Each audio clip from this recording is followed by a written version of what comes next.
premise for me is to recognize the level of disadvantage, the level of marginalization within the African community. I think that is where we should start. There is huge, actually we are going to a very entrenched poverty as we go. And if this trend is allowed, if this trend continues to go, would be the second community in Australia next to the indigenous population who would have a very entrenched poverty, disadvantage, multiple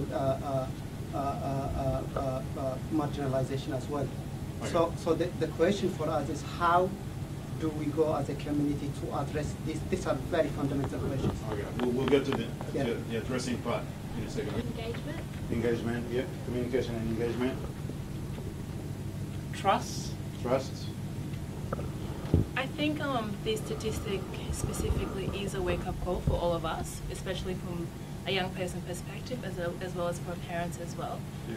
What I think we could possibly do better is that for the parents to actually educate their kids at home. I mean, my mom was always saying that education starts at home. Once you are educated, once you go out there, you can present yourself better for the other community to be able to see that. So once the parents are actually working with the young people at home and trying to show them the right directions, then once they're outside their home, they can actually, you know, mobilize with other community and to try and contribute positive things that are happening. So education. Education. Any other issue that, yes sir? Look, I just want to say, look, we've heard most of the points here, but one thing that I want to ask is, this is not the first time when we have this negative media representation.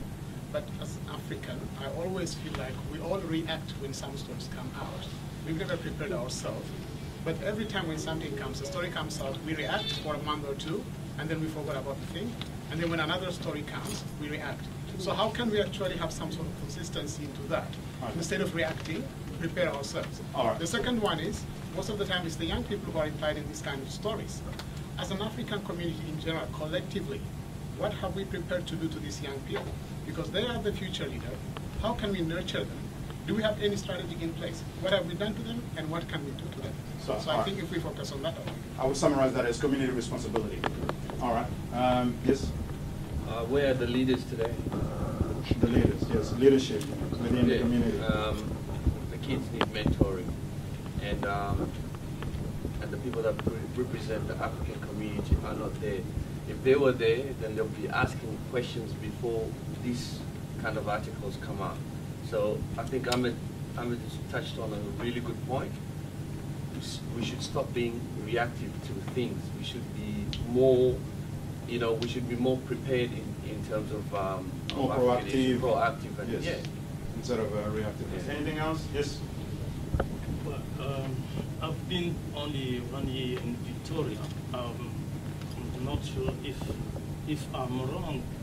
People can correct me, but I feel like they are not more resources to support communities on the basis level to help them to involve young people in the global Victorian Australian community. Okay.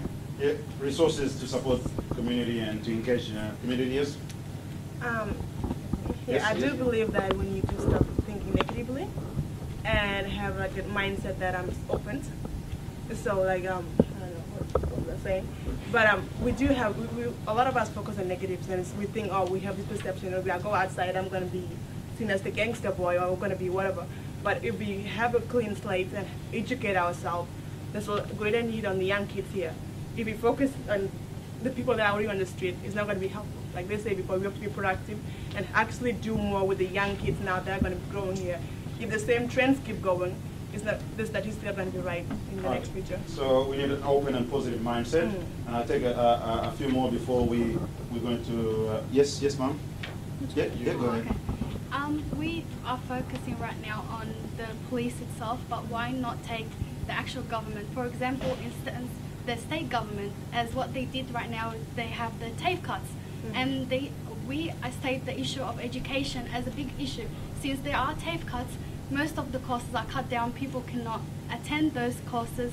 So there you go. This is an issue that is not you know, it's being considered. So we So should, government yeah. So responsibility. we should, yeah. So state governments should be on There our you- concern as well. You're turning into political waters and very, very complicated. Yes, but Many young men actually lack sense of belonging to the mainstream and to Australia as well, and also they are disconnected from their families as well. So what's needed to youth reconnect disconnection. them. I just want to say, even though we pointed a hand, I think a lot of things we need to consider as a community is how to develop the early education for children, because it's so important, because when they drop out from the school, that's when the problem starts. Okay, yeah. And so it's important that if there is a help for the mothers to be able to, you know, to empower the mothers so they can, in early education. Education and early Yeah. education. Yes, sir, quickly. Yeah, just one quick one. I'll be doing a great disservice to the African community if I don't mention this. This is what, in the line of my work, in the community, in the families and in range of other areas within the context of the African community. This is the issue that comes up. Probably I'll raise this. I think we have to acknowledge, we have to recognize there is a significant level of racism and discrimination that these communities face. It is a challenge. It cuts across employment. It cuts across education. It cuts across access to services. Mm-hmm. So I think there should be a recognition among the broader government areas around policy and practice. So yeah. Put your solution cap on.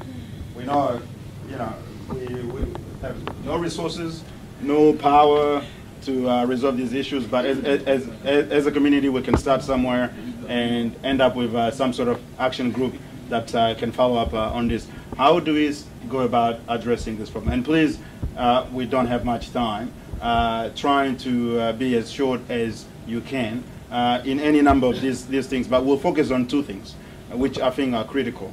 One is how do we try to improve the image of Africans in the wider community? Because that's fundamental. A lot of work can be done by a variety of agencies, but if, on the other hand, in the wider community, the stereotyping is happening, the employment will be a problem, and when people don't have jobs, a whole chain of issues start. So how do you think we should go about improving the image of Africans in the wider community and improving that interaction with the wider community, which may help a lot in addressing many of these issues that have been identified? Yes. I think we need to move away from dependency to being dependent. I think that's really important. I think we can play the blame game. We can keep saying that no one wants to help us, but we need to help ourselves. We need to come together, and that is an issue, because I understand that as Africans there's Ethiopians, there's Somalians, there's Eritreans. I know there's cultural clashes and differences, but we need to work together. We need to rely on ourselves. And I think as well, we don't need charity employment. We don't need charity. That's the other thing as well. I think, you know, we need to be given a fair chance, and that's the other thing. So really, charity is not what we're here for, and that's why we didn't come to this country, and we want to earn our right as Australians, and I think that needs to be really addressed. All right, thanks very much. I would suggest that giving youth resources, like youth organization, giving them resources so that they can lead themselves and educate themselves will be better. Yeah. Because it has been mentioned that there's dysfunction, there's disconnection between the parent and the children. But the children, they are very smart. If you go to post-grade, you find the boy and talk to him, they are very smart, but they need role model. Give them resources and let them lead themselves. And also educate the parent, because some of the parents now, they don't know the system, and the children know the system. And when there's that disconnection, the children go their way. Yes, Richard, you wanted to say something? We talk a lot about engagement and engagement with the wider community and integration. I think there has to be opportunities for that integration, and the only way that's done is through usually organisations providing funding so that there can be opportunities for integration. So if there was a focus on organisations that provide grants, departments that provide grants, that a part of that grant system be that integration be a part of that grant, so that money goes towards those organisations who can provide those opportunities for the wider community to get involved. Otherwise, there is no opportunity unless somebody just engages another person in the street. I think Richard said it. There's opportunities in a lot of ways. Let's say Africans are famous in the sport area. That opportunity wasn't there because there is no support network where the young kids can do training, be active involved in a very healthy area. Those things has to be really has to get consideration, and with the government assistance, not everybody has to go to school and be a lawyer or a doctor. Why don't we create our own positive media, since they can't give us the good media, good things that we do. I did an Eid festival. I had 400 people there, and Aussies, everyone from every culture was there. So positive thing. So we need to create our own media. If they don't want to say good things about us, let's do ourselves. I think we'll start the process. There you go. So next time I'll invite you. Then I'll invite you to the next event. All right, I'm doing my own publicity. Yes. Right, you said my point. Like, if you don't understand African community and you don't know how to deal with them, give the work to African and let them deal with themselves. So give them an opportunity to employ them and let them deal with the African community, because if they understand the problem, they would be able to liaise properly and get involved with them, and then stop stereotype the data, because it's not helping us who are working with young people. It makes it really hard for us to convince them that there are other people outside there supporting us. Also, another thing we need to do is, we as an African give a good stories about what we have done, the success stories, to turn other people's mind about us, because me now being labeled as an African who is unsafe or who is being identified as a crime person, my neighbors are afraid of me. And my neighbors are afraid seeing young people walking into my house and have a party. We can't do a party. We're not open in public places. We don't go to social club, because the social club are afraid of African. They will come and commit a crime. They will come and fight. And for sure we do. We're fighting when we go to the nightclub. So why don't we start doing the right thing, be proactive, and display a good part of us rather than reacting and always questioning why make a bad thing about us. And can I ask people to specifically say something about, because in terms of improving the communication between police and African, I'm coming back to this because I think that this is very important too. There are these issues that affect Africans on a wider basis, and they need to be dealt with. But when it comes to the police, the communication and dealing with the police, what are some of the solutions that you guys from the community think should be done? Yes, sir. Yeah, to diffuse, the problems, the violence, aggression. One thing that I can see, the veteran police has to dedicate properly so as to integrate with the African communities, with the African community leaders especially, because most of the African communities, they have their own leaders. And how do you want them to do that?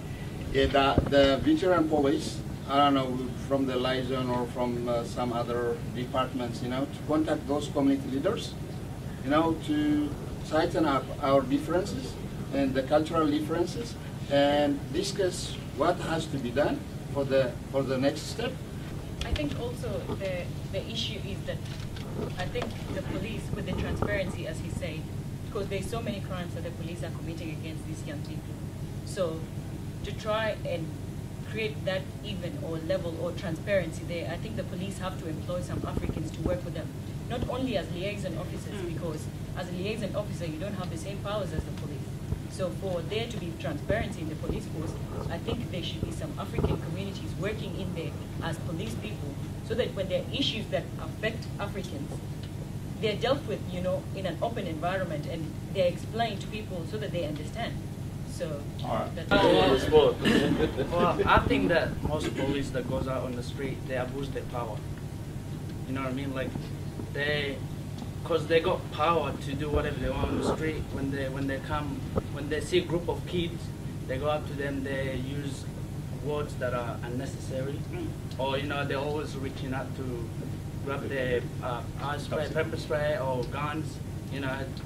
Having attitude that I can do whatever I want, but you can't do whatever you want. You know what I mean? Yeah, all right. That sort of feeling with the police. Relationship with Victoria Police and the broader community. I think a couple of speakers have alluded to some of the points that I'm going to dwell on. We have in all regions of Victoria Police, we have multicultural liaison officers who work closely with communities of diverse background. We have since 2009 as well new and emerging community liaison officers within all metropolitan regions of Melbourne. These individuals are, majority of them are of African background, and they can be a point of liaison between yourself as a member of the community and the Victoria Police. The other thing, I work in the same capacity in the other region, in Dandenong, and I'll probably share with you how we're trying to address some of the issues in terms of community policing and in terms of building the trust and the relationship between Victoria Police and the community. We have a regional reference group, for example, for the African community and the Victoria Police, where the management of the Victoria Police in the southern metro region and the leaders of the African community sit together and address issues relating to community policing. The same with the Pacific Island community in the region. That's one strategy. The other thing that I would stress particularly to the young people is, there is a genuine interest as well within the Victoria Police. There is really a genuine interest to have young people of diverse background to join the Victoria Police. I think we need young people of African background, as is the case with other communities, to join the Victoria Police. Have a go and join the Victoria Police. That's and before we finish, that's one. One thing with the relationship, Victoria Police need also to continue the camping, like what Burma is doing with Victoria Police, to understand young people and have a cultural understanding on how to deal with this group. So that's a very good part of building that relationship and bonding with each other. So continue doing a relationship whereby you go camping, go to the forum with young people to understand each other on the ground with no powers, so like being under the same table. More bonding between the police. I think the most important thing for us is that we keep up the open lines of communication, and that this is an opportunity for everyone to talk. Yeah. And whatever it is, or whatever the solution involves, that we make sure that we continue the dialogue and keep the conversation going, and that we provide opportunities like this that's provided today, because it stops the frustration. Yeah. It stops the issues from occurring later down the track. I think we need, obviously, at the center of everything here that brought us in this place, there's the issue of communication. That communication that started with this article in the media. If you get communication right, you have a lot of chances of solving the problems. Communication itself doesn't solve the problem, but it goes a long way towards doing it. If you get it wrong, then you're putting yourself in a whole lot of a situation where solving the situation becomes very difficult. So, and by communication, I mean that the dialogue, the understanding of each other's world, because it seems like sometimes young people, for instance, don't understand the system, and police members of the police don't understand African youth as much as probably they should. All that, and it's something that is going to take time to develop, as long as the lines of communication are open. So what I would like to suggest is, as we end this here, I don't want this to stop here. I would like us to continue this conversation. The good thing is now that, like Abdi said behind there, well, we do have a media channel. We have to have a media where we can continue the conversation, not just physically, but also digitally, so people can, the wider community can benefit from this. So we would love to invite you to future conversations. We want to be able to keep some line of communication, maybe once a month or once a couple of months, where we come back and see how we are going with. I really want to thank you for your time, and I apologize for everything that has gone wrong.